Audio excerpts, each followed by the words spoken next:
Funny Bone? Awesome. Thanks for coming out and supporting live local comedy. In case you guys don't know tonight's show's format, this is a dead comic show. Every comedian here is from the Dayton area, and it's some of the best and brightest talent in the area. And they're going to be performing a comedian that has passed away either a long time ago or recently. And they're doing it because these comedians inspired them in some way. Like I said, I'm Brandon Miller, and I will be performing Mitch Hedberg. Yeah! Very familiar name in the comedy world, and the comedy world was very, very shocked when he passed away. I remember it was about my junior year in high school, and it was back when I was listening to Bob and Tom, and that's how I found out about it. And, it was first thing in the morning, and they were like, Mitch Hedberg has passed away from a heroin overdose. And that really hurt me because I grew up listening and watching comedy, but I really didn't get into comedy until Mitch Hedberg. And that's why I'll be performing him tonight. I thought his jokes were really brilliant and yet really short. And that meant something to me. It meant like that I could do this. So without further ado. So I was going to get my teeth whitened. I was like, fuck that, I'll just get a tan instead. Vending machines are an important part of my life, so I use them a lot. And I like when you reach into a vending machine. They got that invention where the flap comes up to where you can't reach into the machine. I think that's a good invention. Before that, I feel like it was a dark time for vending machine owners. Which candy bar do you want? That one? And everything on the bottom row. I don't have any children, but I feel like if I had a child on the way, that I would have to buy a baby naming book. Or I would just invite a friend that had a cast on.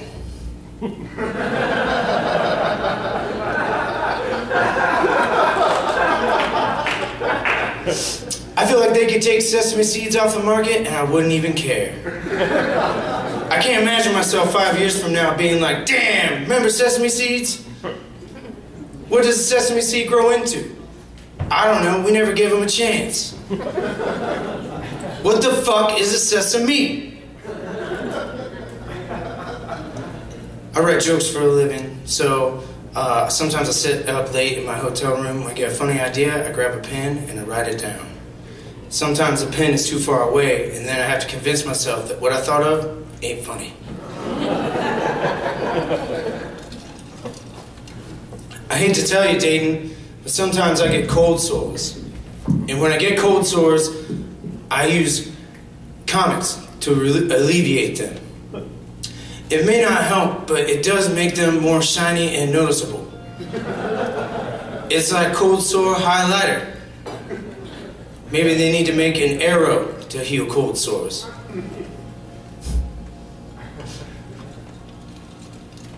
I got a part in a movie recently, so I got to act. I got to act with Peter Frampton. And in our scene, it was a small scene, and in our scene we got to smoke pot. But it wasn't real pot, it was fake pot. Do not buy pot on a movie set. But yeah, that's a cool story, man. Smoking fake pot with Peter Frampton. But it's not as cool as smoking real pot with a guy that looks like Peter Frampton. I have done that way more.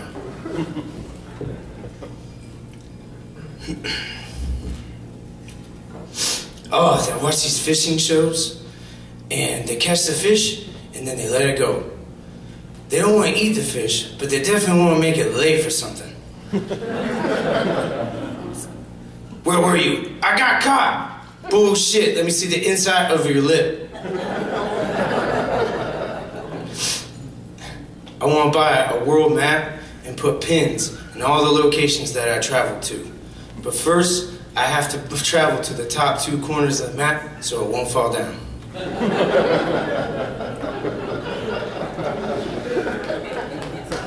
Xylophone is spelled with an X. X, xylophone, I don't fucking get it. Xylophone should be spelled with a Z. Next time you spell xylophone, spell it with a Z. If somebody's like, that is wrong, you can tell them, no it ain't. If you think that's wrong, you need your head Z-rayed. It's like X wasn't given enough to do, so we had to promise it more.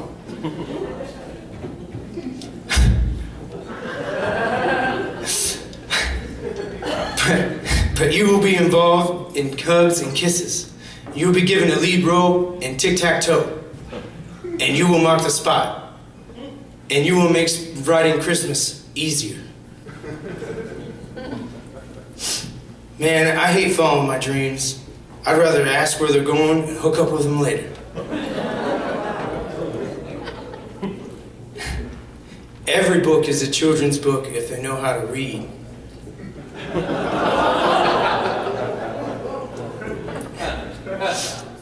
An escalator can never be broken. It can only become stairs. Sorry for the convenience. A friend of mine asked me if I wanted a frozen banana, and I was like, no. But I do want a regular banana later, so yeah. Whenever I write a letter, I always put P.S. This is the part of the alphabet that would look like if Q and R were removed.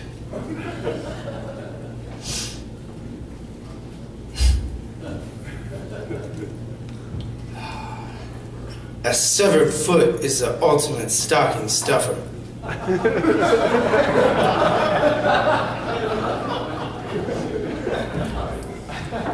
I used to do drugs, I still do, but I used to too.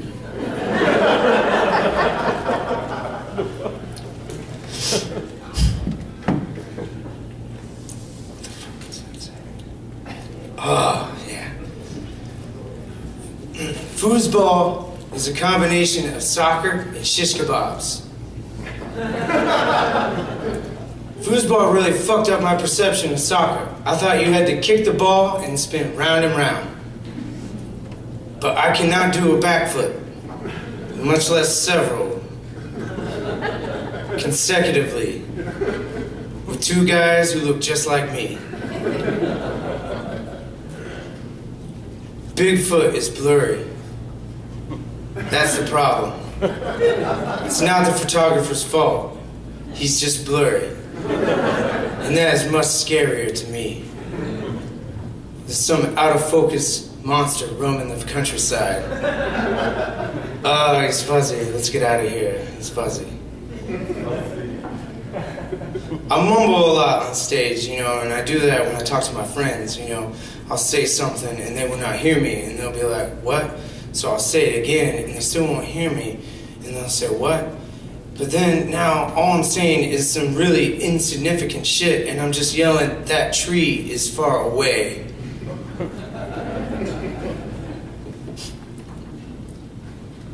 So I was in downtown Boise, Idaho, and I saw a duck. And I could tell the duck was lost because it's downtown. There's nothing there for him. So I went to a Subway sandwich shop to get a bun. And they were like, we can't just sell you the bun. It's against Subway regulation to just sell you the bun. You gotta put something in it. It's like they don't want the insides to touch. So I was like, all right, just put some lettuce in it. And they're like, that'll be $1.75. And I was like, but it's for a duck. And they were like, oh, well, that is free. I did not know this. Ducks eat for free at Subway. If I had known this, I would have ordered a much larger sandwich. You know, I have the steak fajita sub. Don't bother ringing it up. It's for a duck. And you know what? There are several ducks out there, and they all want sunchits. If I ever feed a duck, I always give it Pepperidge Farm bread, because it's fancy. It's wrapped twice. So when you open it, it still ain't open. But that's hardly why I ever buy it, because I don't want that many steps between me and toast. Rice is really good when you're hungry and want 2,000 of something.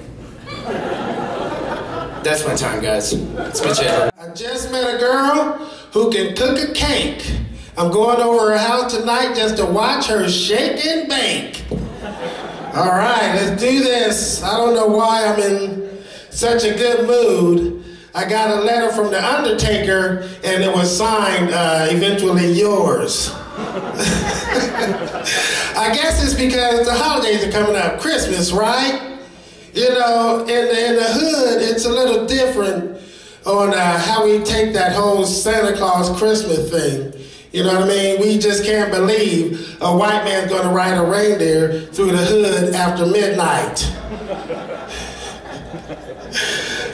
But yeah, I'm big on, I like the 4th of July. You know, because in our house, we were big on Americanism. You know what I mean? My brother served in the military. I said my brother served in the military. All right, calm down, motherfucker. I said my brother. I didn't say me. So we were big on it. And I remember my dad telling me a story about George Washington and how he chopped down the cherry tree and his dad did not beat him because he told the truth. You know what I mean? I thought that was something. So later that year, Halloween, I was out Halloweening with some country kid friends of mine, and I decided to push the outhouse over the cliff. The next day, my dad said, who pushed the outhouse over the cliff? I said, Dad, I cannot tell a lie. It was I that pushed the outhouse over the cliff. And as he began to whoop me black and blue, and as you can see, more black than blue, I said, Dad, why are you whooping me? You told me the story about, George Washington telling the truth and his dad did not whoop him. He said, yeah, but George Washington's dad wasn't in that tree when he chopped it down, was he?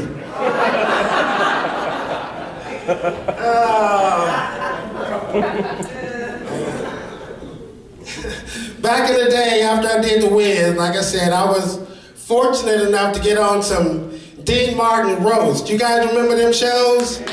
Yeah. Well, a lot of them were done at the MGM Grand in Las Vegas, where their symbol was the lion, Leo the lion. So when they did the shows, they would bring an actual lion on the stage. Now, it was held by a thin steel cable. You couldn't really see it, but it was just to hold him back, just in case. One year I did a show with my friend Sammy Davis Jr. You guys remember him, don't you? Yeah, Mr. Sammy, my brother. We were on the show and the curtains opened and the lion jumped out. And he looked at me and Sammy like he knew us from our old kinfolk back in the country, if you know what I'm saying. And then he began to roar, rawr. I just looked over at Sammy and he's doing the crawl. So I'm like, Sammy, I thought you was Jewish. He said, I am, but I ain't got no time to make no Star David. You know what I'm saying? It's like, hoot. Let's see, there's a lot of misconceptions. I was not raised by a minister dad. My dad was an attorney, and a good one. After he graduated, he sued the college and got his money back. Yeah, he was tough, man. He was militant. The man was strong, militant. He died with a headache because he wouldn't pick the cotton out of the aspirin bottle. It's okay, white people, you can laugh, it's good. And he was mean looking. I remember I did a show in Vegas and brought him with me, and he was sitting watching a bunch of guys getting dealt getting dealt cards. And there was a white man sitting there, and he had 21, looked at my dad, and was scared to say blackjack. Dealer asked what he got, he said, gin. Let's see. I enjoyed you guys. Thank you for coming out and supporting live comedy. I'm going to leave you with 3 of my best poems, if I can remember them. It's been a while. All right. Here's the first one. Okay. 50% of women cheat on their husband. That's what the researchers claim. Percentages don't mean a thing. What I want to know is some names.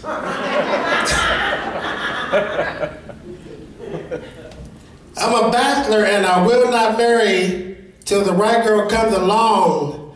But while I'm waiting, I don't mind dating them wrong. I don't mind dating the ones that are wrong. Fuck that one up. I went to see the doctor to get a Viagra pill. Now I'm on the run with a loaded gun and ain't got nothing to kill. Thank you guys for coming to support. My name is Keith Irvin. Anybody here know who Robert Schimmel is or was? One person, great. You chose the right one. Now, Robert Schimmel was a comic in the 80s. He was known as having the best dick jokes in comedy.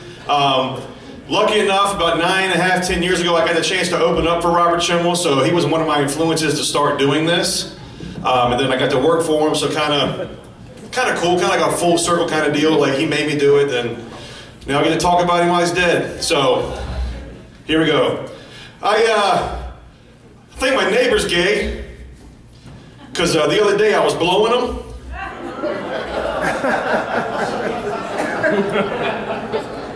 Pretty sure he's gay. Not me, Robert. So I got a speeding ticket, and when you get a speeding ticket, you have to go to these courses. And during these courses, you have to sit through 8 hours of these videos of crash test dummies flying through windshields. And at the end of the class, the student teacher asks, so did you learn anything? Yeah, never let a mannequin drive your car.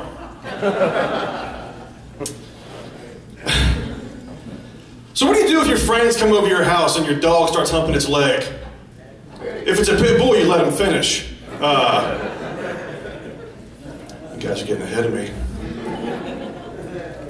They got this weird stuff they sell in sex stores. It's called Mr. Big Cream. It's you rub it on your dick and it gets bigger, but wouldn't your hands get bigger too? You get to spot who uses it, just have one giant Mickey Mouse hand. I didn't know you were a lefty.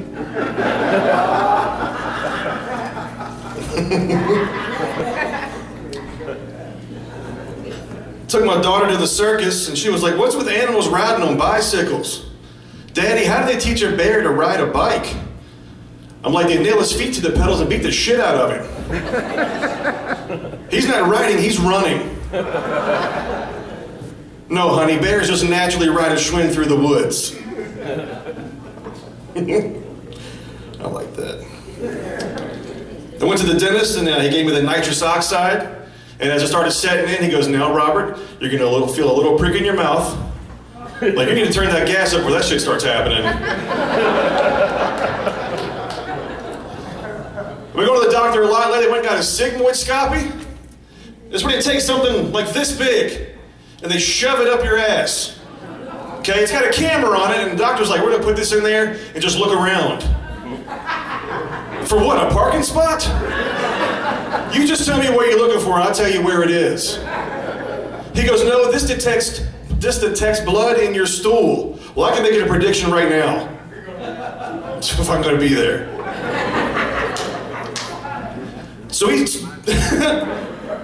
velcros my arm to my side and turns me over and bends me over and starts shoving this thing in like a roto-rooter, man. He goes, you're going to feel a little bit of pressure. Yeah, on the roof of my mouth. Get it out.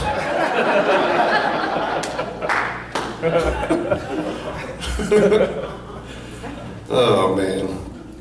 I was watching TV, and Dr. Ruth was on television, and she says, it is natural for people to masturbate. And I got to think of what my mom always told me is, Robert, when you masturbate, your dead relatives are watching. I figured, who are they going to tell? Dr. Ruth also said that some men suffer from premature ejaculation. Suffer? Those aren't tears on your belly.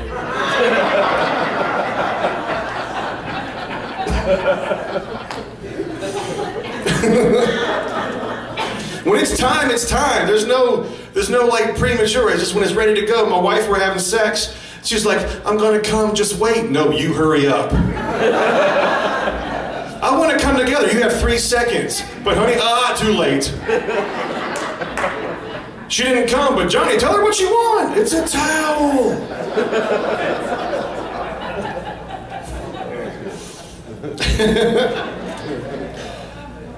So my wife wanted to try this squeeze technique. So it's right before you come, they grab your dick and squeeze it really hard.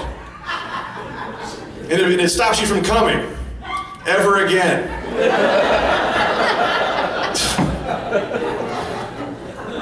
Like she squeezed it, and yeah, what's gonna happen? My balls are gonna shoot out of my ass like you fuck.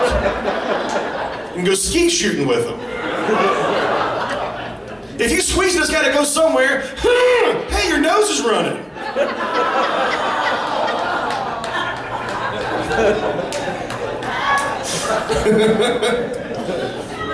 I have a teenage daughter now. She came home from school the other day and said they taught her how to roll a condom down a cucumber. And my wife goes, well, they've set you up for disappointment, honey.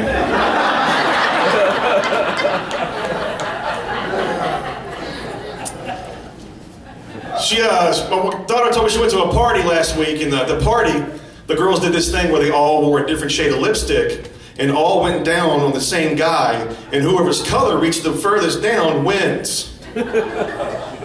Is there a loser in this game? I don't think so. I told my buddy about the party. He goes, you let your daughter go to a party like that? Well, I didn't know what kind of party it was, and plus, she would never do that. How do you know she would never do that? I know her mother. She couldn't find a way to that party if she had MapQuest.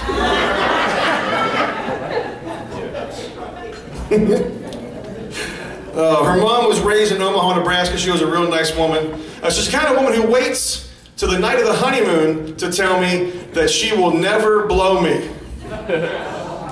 That's good timing. So I tried to figure maybe if I went down on her and got her all riled up, maybe she would reciprocate. So I start kissing my way down, and I start getting down there, and I kind of shift my hips and my body to where I'm dangling over her face. And I'm thinking, maybe she'll think what I'm thinking. Hey, there's a dick, let me suck it! Wait a minute, that's not what I would think. That's not what I would do. Could you imagine that though? She just walks by like, look honey, I'm not gagging! It's too much. Oh my God. My daughter asked me when she was little though, she asked me, I asked her, I said, do you know where babies come from? Or how they're made? And she was like, yeah, the woman has an egg and the daddy has a sperm.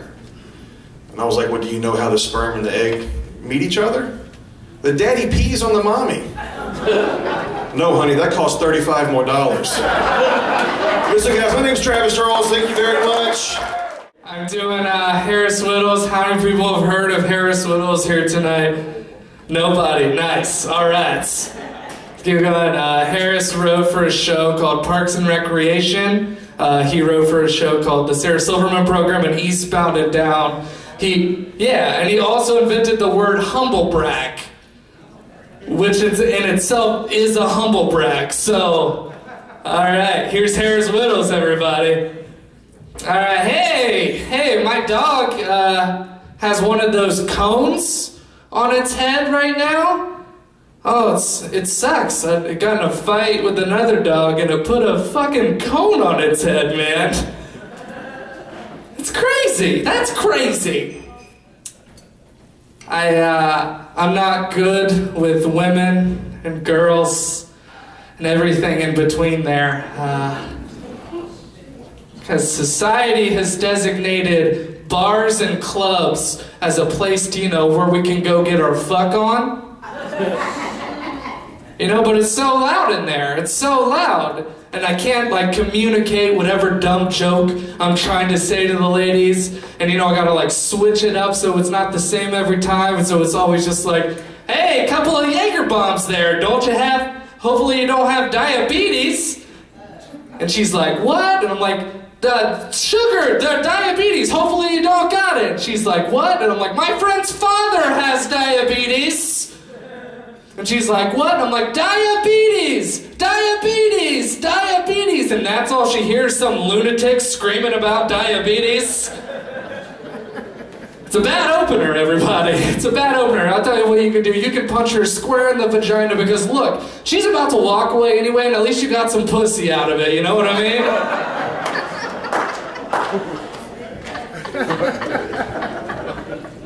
Yeah, here's a life tip. If you're gonna compliment a woman for how beautiful or attractive she is, don't pick her breasts. And if you do pick her breasts, don't use the word tits. And if you do that, don't use the adjective cool. Cool tits, man. Cool tits. Very cool. Don't do a thumbs up either. That's not cool. That's not cool. I have a hobby that you guys can take. I like to imagine band names that don't fit the genre of music they are. Like I would like to see a Christian rock band called Fuck Train. Yo, what's up? We're Fuck Train. This is for G-O-D. Is it? I would like to see a hardcore gangster rapper named Compromise. Yo, what's up? I'll take shit from anybody as long as it's reasonable.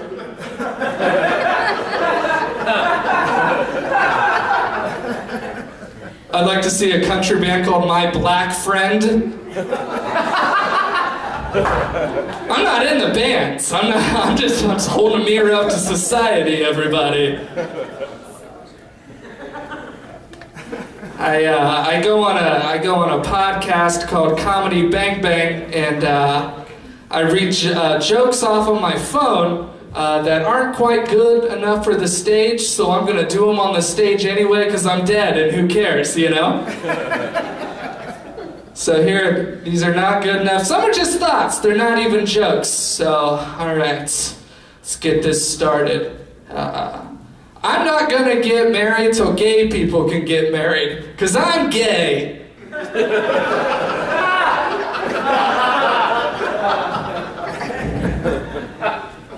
I hate smoking sections, unless if you're referring to the movie The Mask starring Jim Carrey. Otherwise, I love smoking sections.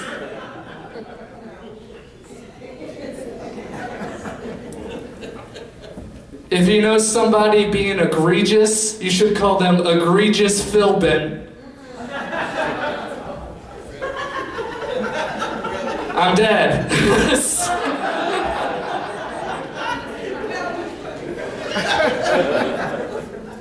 Wheat thins? Call me when they're wheat thicks. Give me that wheat.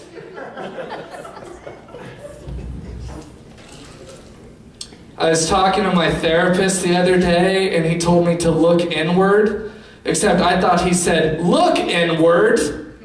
I was like, that's not cool. Once again, I'm dead. Listen, all fucking dogs are adopted. No one's shooting dogs out there, pussies. Unless if your name's Mrs. Brodus, Snoop's mom.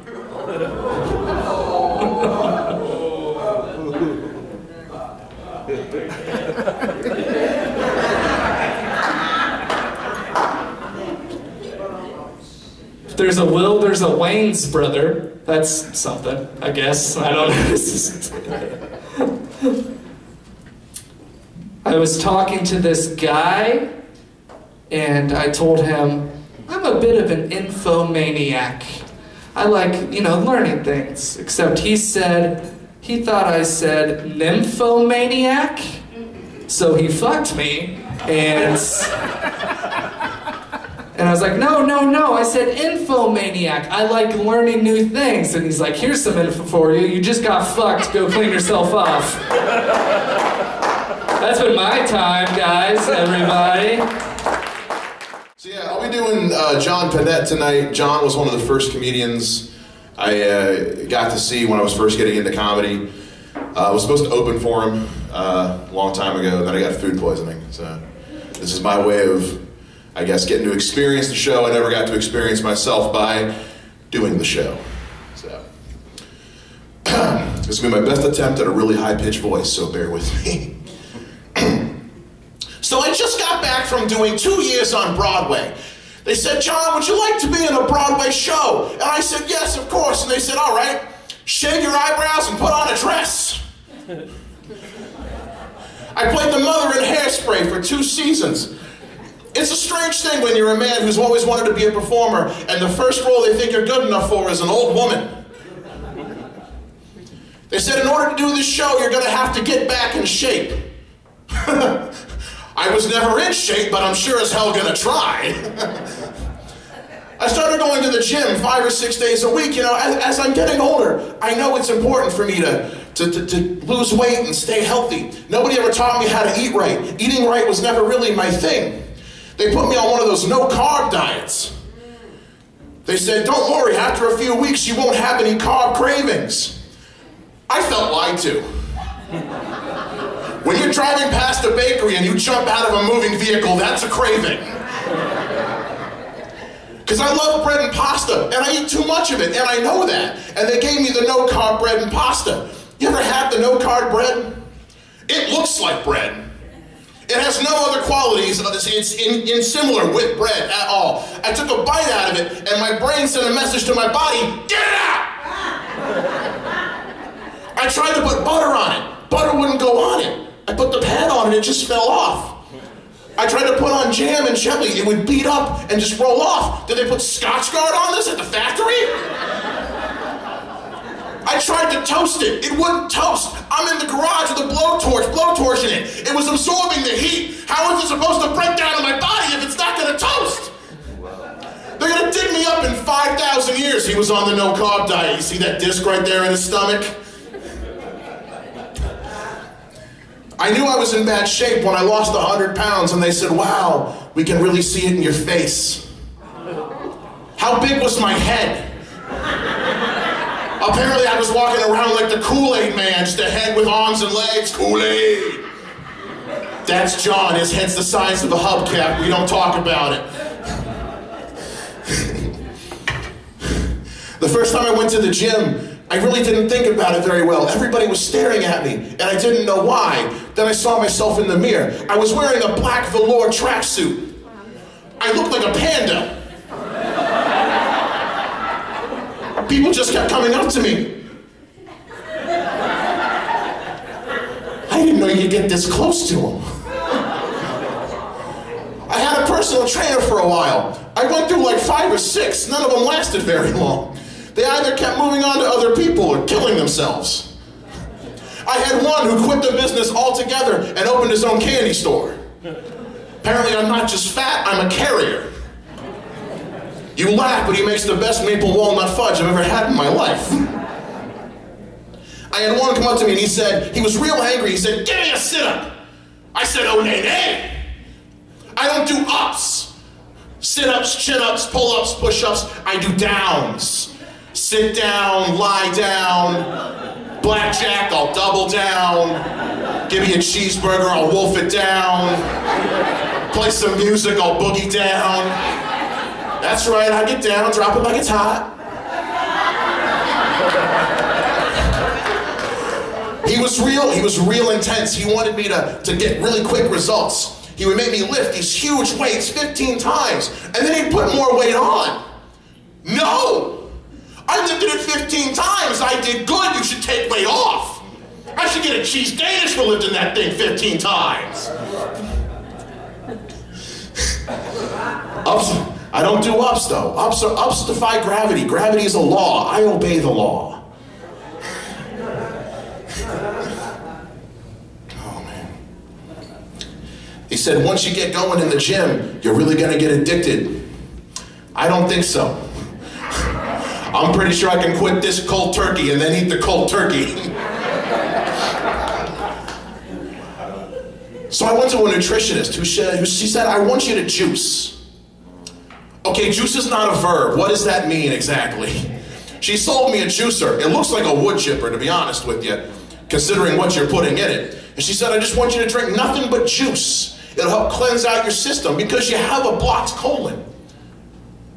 Do I have that look about me? So I started juicing things, and juicing was fine, but I can't do juice alone. 3 days into it, I juiced a ham. If you're drinking ham juice and your arm goes numb, wait an hour, you'll be fine, trust me. She called me up, are you juicing? Yeah, I am, we just gotta get this Krispy Kreme in there, we'll be okay. So she said, we want to flush out your system. So she gave me some herbs, and she said, put these herbs in your juice 3 times a day for a week. At the end of the week, your colon will be clean. I called her 45 minutes later from the bathroom. Hey, crazy lady, I'm sending back the rest of the herbs. Mission accomplished. It's like my ass hit the jackpot. Seriously, I swallowed a quarter when I was 7. $50 just came out.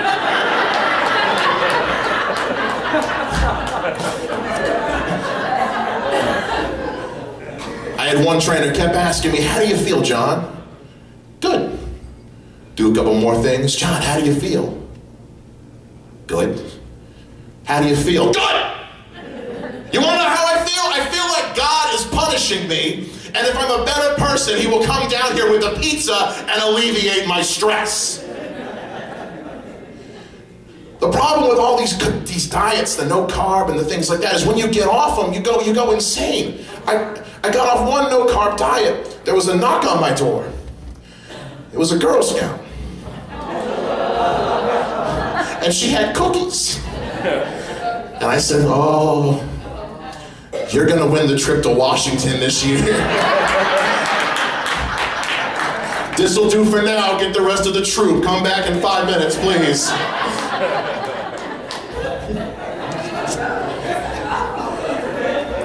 My problem is I don't think healthy. I don't know how to think healthy. I go to the gym and there's people on the machines thinking after I do 45 minutes of this, I'm gonna go maybe do some yoga, go find an elliptical, go find the bench. I'm on there going, if I survive 45 minutes of this, I'm gonna have ravioli and a nap when I get home.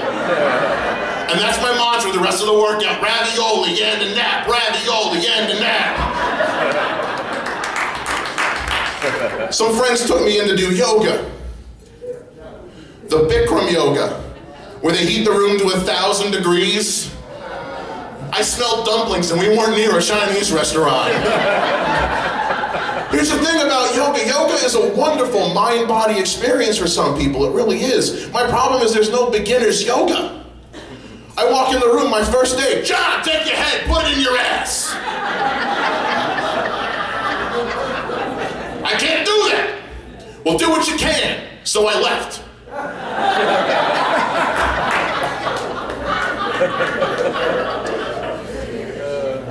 When I was a part of the Broadway show, it was on the touring show as well. I got to travel to all kinds of places. I got to travel up to Canada in January. There were no tourists, that was for sure. It was strange though, because my friends decided, let's go ice skating. I don't ice skate. They gave me whiskey.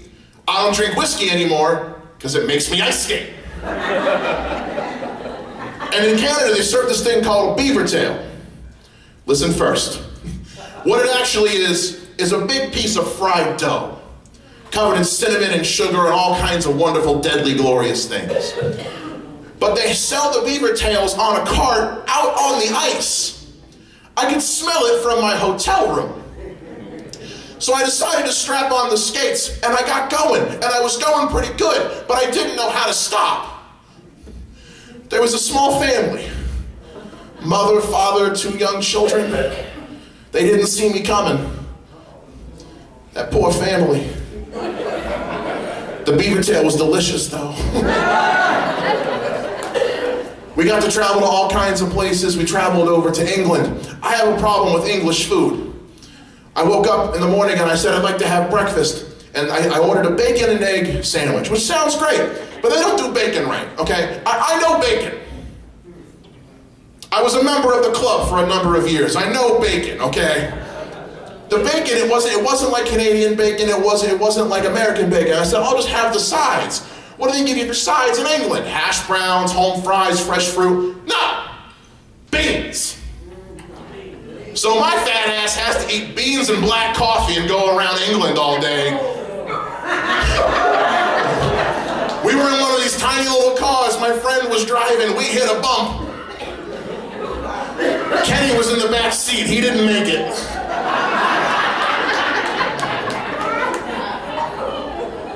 Then we got to go to France. And I love French food. But at this point, I was really just craving some Italian food. I really wanted some Italian food. And I was asking for weeks, does anybody know where we can get some Italian food? We're eating at all these bistros, drinking wine, drinking coffee. I just wanted some Italian food. 6 weeks later, a guy who'd been with me the entire trip says, you know, we're only about 45 minutes from Italy. Where was this information 6 weeks ago? Do you want to go to Italy? Yes, let's do that. I'll kill you last because I need directions. I don't speak one phrase in Italian. Sono affamato. That means, I'm hungry, please feed me. So our 45-minute trip to Italy turned into an 11-minute trip. I could have run it in 45 at that point. And we get to this little Italian restaurant, and our waiter, who was a very nice man named Luigi, sat down, and I said, Luigi, sono affamato. And he said, oh, look at you. Giuseppe, come here. Say it again, boy, say it again. Sono affamato. Ah, you son of a bitch, he said it again. Luigi, I really just want to order. No, you don't order. First, we're going to bring you some food.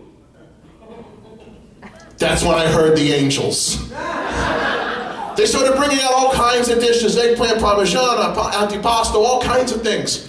They say when you're eating a big meal, you should loosen your pants. Mine were around my ankles. We brought my friend Timmy with us. He was too skinny. He didn't make it. He died right there in the seat, and they kept trying to feed him. What's the matter? You don't like it? He died an hour ago. Pass his plate to me. We're not going to waste this. Come on. I got to go spend some time down at the beach as well, and it was very nice. And my friends decided they wanted to take me parasailing because the ice skating wasn't bad enough. And they got the boat going, and I finally did start to lift off. But a gust of wind came, and I started to move in ways the human body was not designed to move, especially not my human body. And as I started to descend, I looked down, and I saw the small Canadian family again. And they said, why are you following us? That poor family. All right, guys, that's my time. Thank you very much. One guy's having a good time. That's tight. Well, hey guys, my name's Dan. I'm going to be performing as Bill Hicks. If you've never heard Bill Hicks, he influenced dudes like Sam Kinison, Ralphie May, who recently just passed away. He influenced George Carlin in a lot of his writing. He actually died tragically at the age of 33 due to pancreatic cancer. So, and he's got a bunch of stuff on the internet, so if you don't know him, you should look him up. He's pretty much influenced every single comedian that you know today. So I'm going to do him. Now, I will say that I'm an asshole because I accidentally picked the wordiest comedian of all time, so I'm going to have to accidentally need to check my notes. But, what's up, Chicago? How we doing, Chicago? Yes. It's cold outside. Last time I was here it was -3 degrees, no wind chill. Bit nippy. But it's a lot of fun. I like being in the cold because you get to go outside and watch smokers pass out because they don't know when they're done exhaling. Just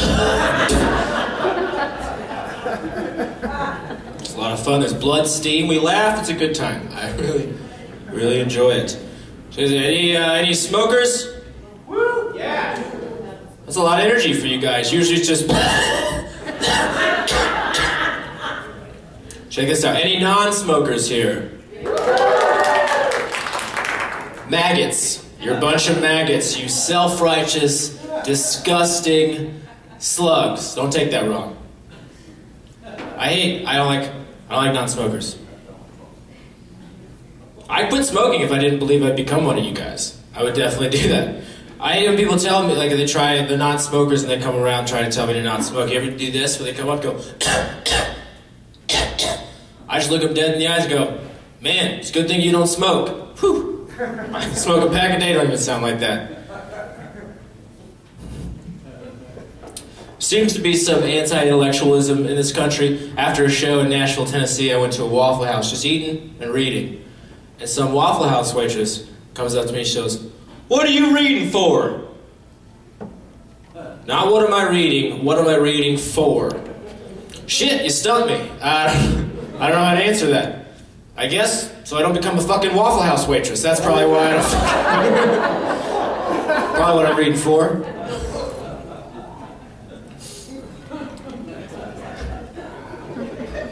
He's dead, it's cool. It's weird you never see a positive drug story on the news, right? Which is strange because I've had plenty of experiences from drugs, and they're pretty positive. I can say that. I really enjoy drugs. You always see the same news stories. Young man on acid tries to fly, jumps off a roof, and dies.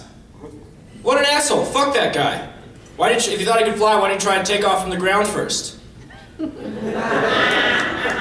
don't see ducks trying to catch escalators to fly south for the winter. So he's a moron. A moron died. You should celebrate. I just felt the world get a little bit lighter. Look, I don't mean to sound cold and cruel, but I am, so that's how it comes out.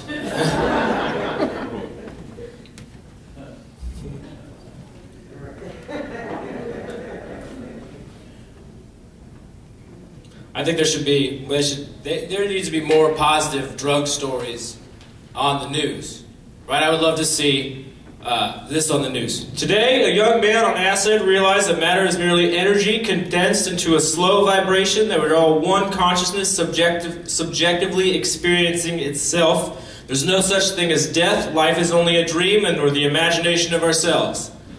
And here's Tom with the weather.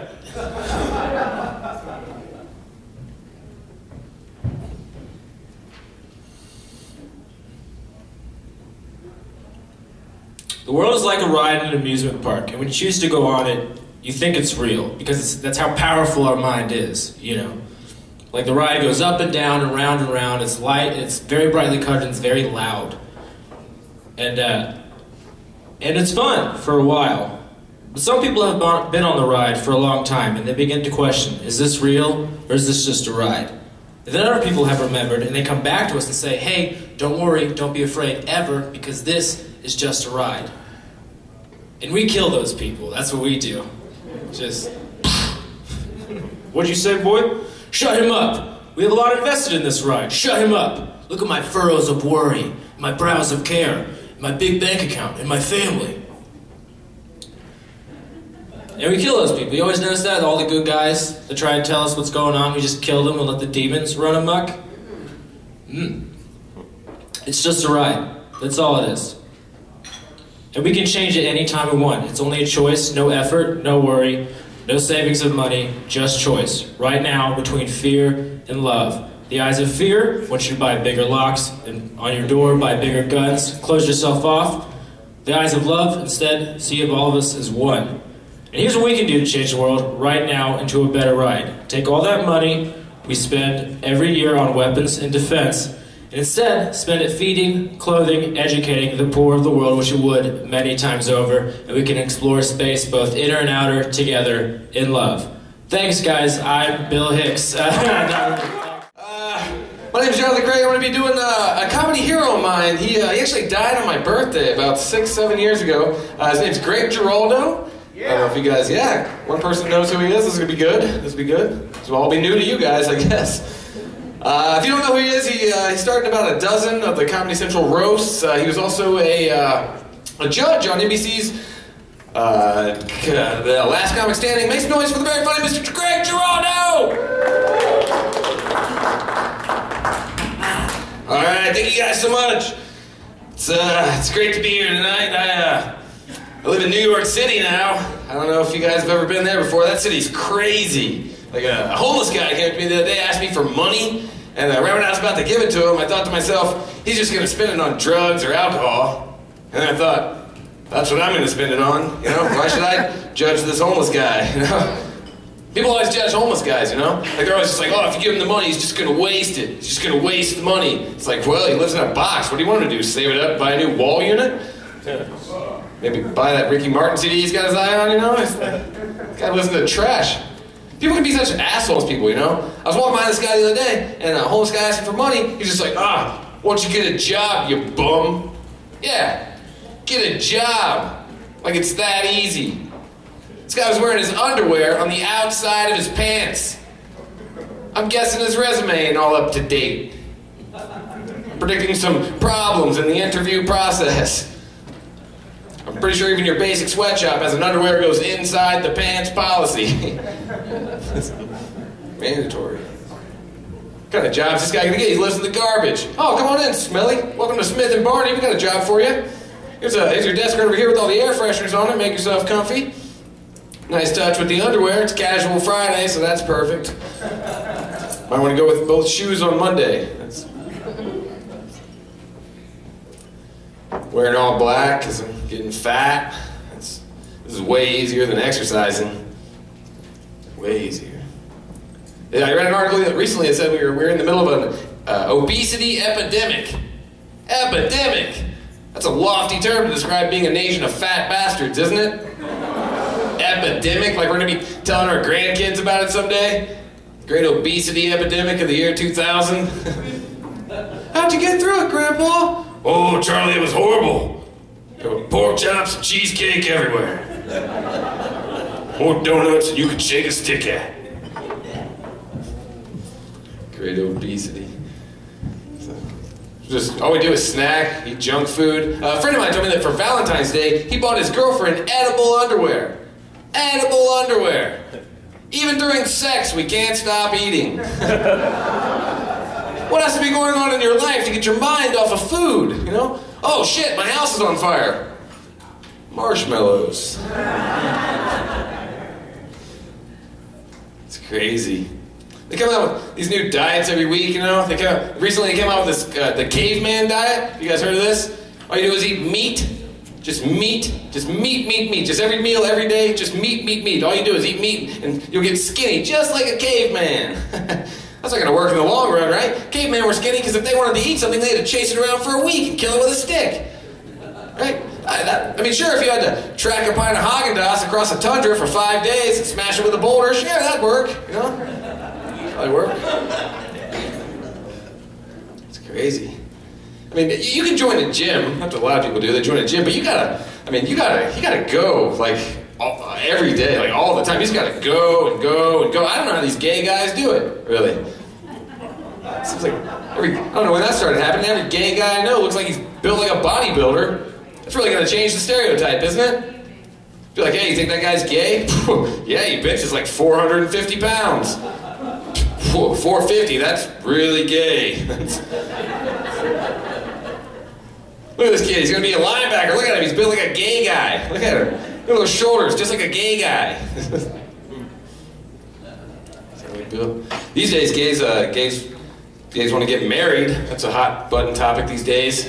And frankly, I think gays should have to get married, really. Because frankly, I'm a little sick of their happy-go-lucky lifestyle, you know? I feel like they should have to get married and suffer, just like the rest of us, you know? They say if gays get married, it violates the sanctity of marriage. The sanctity of marriage. Is anyone in here tonight married? Yeah. Does it feel like a gift from God to you? Really? Don't get me wrong, like, I'm not saying I don't believe in God. I mean, scientists have pretty much proven that if there was even 1 degree difference between speed or velocity or temperature at the time our universe was formed, it would have never formed the way it did. It would have either collapsed in on itself or expanded infinitely outward, which to me proves beyond any reasonable doubt that I once read an article I didn't fully understand. Remember, I asked a little part of it there to sound smart at parties.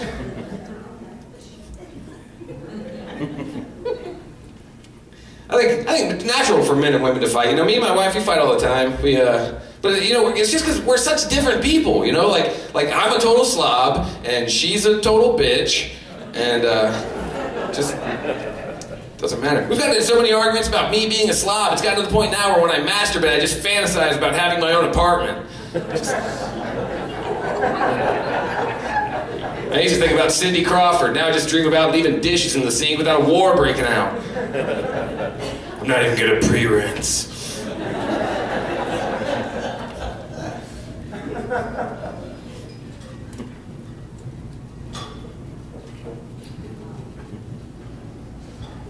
We always get in fights about my drinking because I think I should and she doesn't. It's a problem. So I gotta lie to her all the time. Which she can always tell, you know, because we got one of these giant loft beds, you know. By the time I get to the top of that thing, she's on to me, you know. Usually because I'm being too loud, or I'm slurring my words, or I'm still wearing my fucking helmet, and she just laying in bed wearing a full-face motorcycle fucking helmet. It's like, no, honey, I'm not drunk. I just thought we could play like Alien Spaceman. She can tell. Getting old. I know I'm getting old because I fell down in public the other day and nobody laughed. That's a bad sign when you fall down and everybody's first reaction is concern. That's how you know you've turned a corner right there. I know I'm getting old. I like to watch the news now. I watch the news all the time. And mostly just for the weather. I always want to see the weather, the real weather. They try to fake you now. They give you this forecast. They get what is it? Skip that shit. They always give you the temperature, what it feels like. You know, it's not the real temperature. You know what? We're gonna skip that part. The wind chill factor, yeah, they always give you that wind chill factor, which is what it feels like, that's real scientific measurement, right? Like what it feels like, it's very subjective. Like tomorrow it's gonna rain, but if you have an umbrella, it's gonna feel dry, you know?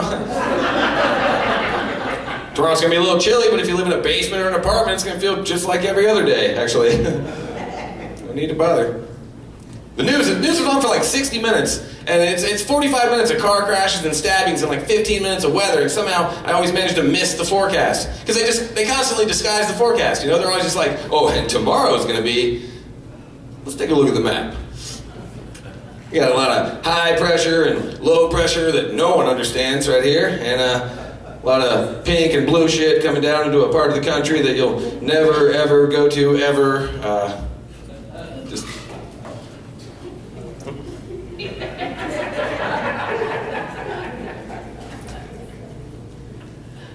They always do that corny move at the end of the forecast where they blame the weather guy for the bad forecast, like he's responsible for all the weather, you know? Like, oh, showers all weekend. Thanks a lot, Bob. But you never see any of the other reporters blaming the other news people for their bad reports, you know? 12 dead in Colorado. Way to go, Willie. That's fun. I'm getting old. I can't watch MTV anymore. I think that's a side effect of getting old. Because it seems like everyone on there is 12 years old. You ever watch that show MTV Cribs? That's the worst. That show is terrible, especially if it's a fine show if like you're younger than the people's cribs they're walking you through. But when you're older than those little bastards, that's a depressing moment, isn't it? They're walking you through some 40-room mansion with waterfalls and media rooms. I'm 39 years old sitting on my bed/sofa. They got 14 bathrooms with imported marble from Italy. Meanwhile, I'm pissing in the sink because my crazy wife locked herself in our one bathroom and she refuses to come out until I admit that I have a drinking problem. It's gonna be a long wait, Buttercup. Hang in there. And when you get out, maybe you should turn on some MTV Cribs, because I don't remember seeing Ludacris's bitches busting his balls about what he does to unwind.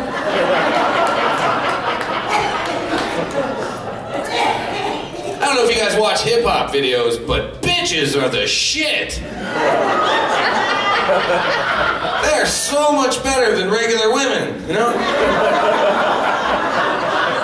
Like if I had a chance to go back and do it all again, I would never get a wife or a girlfriend. I would just get a bunch of bitches.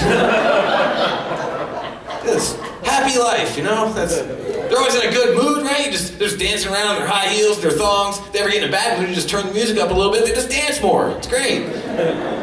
Just dancing around. You get to smoke bongs and play the Xbox. They're never like, oh, take your feet off the couch or we gotta go visit my mother. Bitches don't even have mothers. I don't know where they make the bitches, you know? Probably some genetics lab where they teach them to do that little ass shake move, you know? Only bitches can do that.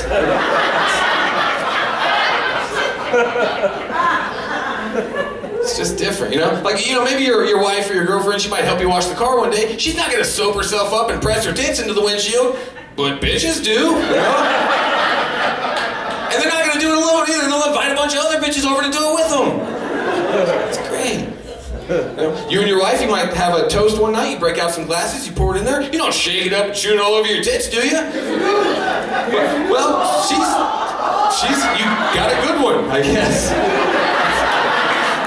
Round of applause for this bitch, you know? Like,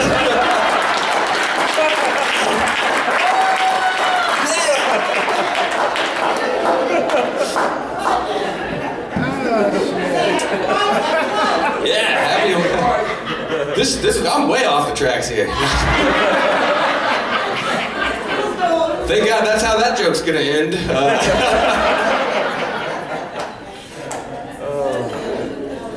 I will say this though, my wife is right though. I do gotta stop drinking because it's gotten bad. It's gotten to the point now where every time I'm drinking, I always find myself in some hole in the wall bar sniffing crystal meth off a switchblade.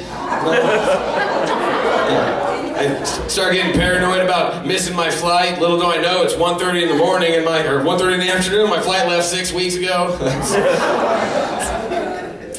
I guess there were some red flags. I think probably the turning point where I realized I had to stop drinking was about 6 months ago. I was flagged as being too drunk to fly. Too drunk to fly. Do you know how wasted you have to be for someone to be like, sir, you're just too drunk to sit in a seat? It's like, oh no, I can sit. Oh, I don't think you can. Not in your condition. No, you don't look like a sitter. Oh, I can sit. Oh no, not in your. You look like you need to be strapped down, flat on your back in a hospital somewhere. No, I'll be fine. All right, tell you what, sir. How about you put your pants back on and go back when you think that you can sit? You know? That was probably the end of it. It's a wake-up call. It's a lot of weird stuff. I'll leave you guys on this one here. There's steroids in baseball. That's a topic that for some reason they just can't get past. Is that really a congressional problem? Steroids in baseball, really? You know, like, is that something? We're at war right now, and we're worried about whether or not Barry Bonds' balls keep shrinking. Is that really a congressional matter? You know. We gotta get to the bottom of this right now, you know? They want to take batting records away from these guys, you know? They want to take batting records away from Mark McGuire and these guys, and that's crazy, you know? It's like, oh, you know, it's an enhancing substance, you know? This and that. He's like, oh yeah, you know what else is an enhancement substance? Crack cocaine. But I don't see anyone taking gold records away from Whitney Houston, you know? Like that's it for me, folks. Thank you so much.